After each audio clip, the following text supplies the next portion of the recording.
Alright, good morning guys. Good morning, magandang hapon guys. So, nandito tayo guys sa BGC. So, ano na guys, ano tawag dito? Nakauwi na yung mga tao. Medyo madalang na yung mga nagtataksi guys. So, siguro yung maraming pera nakauwi na.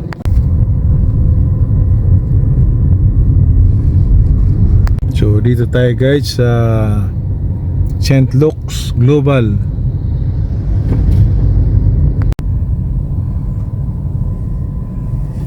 Pasok tayo dito sa St. Luke's Global. Baka may pasahero. So wala tayong pasahero ngayon.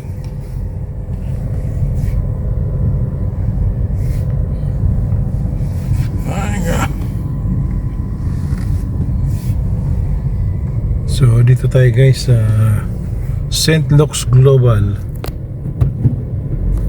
Tignan natin kung may pasahero tayo dito. Kung wala,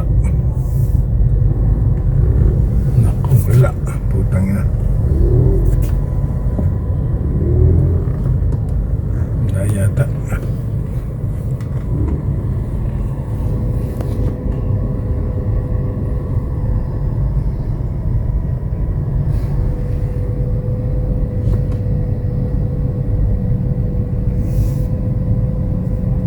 So wala, kahit dito sa St. Luke's walang pasahero. Ayan guys, ang kalye oh. Ang linis, diba?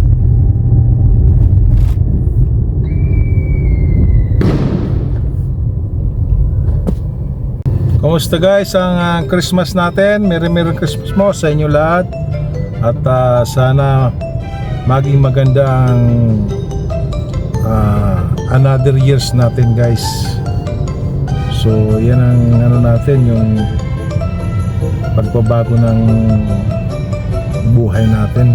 Taon-taon yan, lagi yun ang dinadasal natin. Sana gumanda ang buhay natin.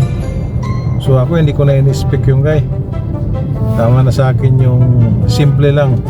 May pambayad ka ng kuryente, pambayad ka ng tubig, may kakain ka sa araw-araw. Ganun na lang guys ang isipin natin, dahil hindi naman tayo nasa gobyerno. Kung nasa gobyerno tayo guys, kaya marami tayong makukurakot. So ano lang tayo dito, talagang ngipin sa ngipin ang kita natin dito guys. Talagang bago tayo kumita dito, talagang pinaghihirapan natin. Yun ang buhay ng isang taxi driver guy. Wala tayo ditong kurakot.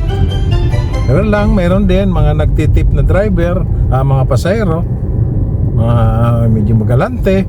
Yun, medyo pero mataas na yung 50, 100. Napakaswerte na namin nun pag may 100 ang tip. Ganun lang. So ayan, tingnan mo guys ang EDSA oh. Liwanag. Napakaganda. Walang pasahero.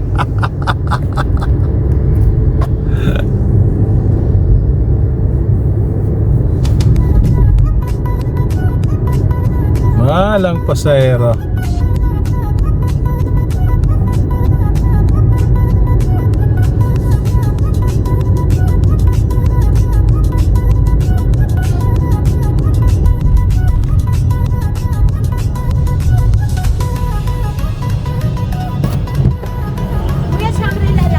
Galis po.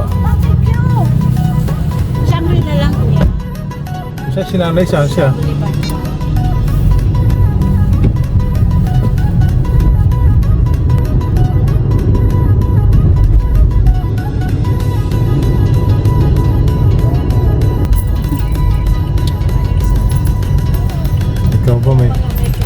Ikaw ba may pera kaya hindi ka papunta ng probinsya? Doon masarap ang buhay.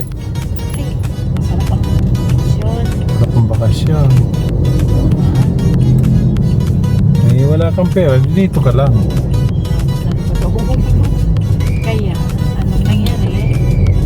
Kaya wala pa sa iyo. Saan tayo?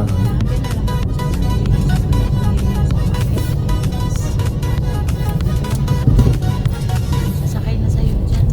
Yan lang po tatabi ko. Gilid ka kasi. Okay. Sige po. May naghihintay doon. Ito po. Thank you.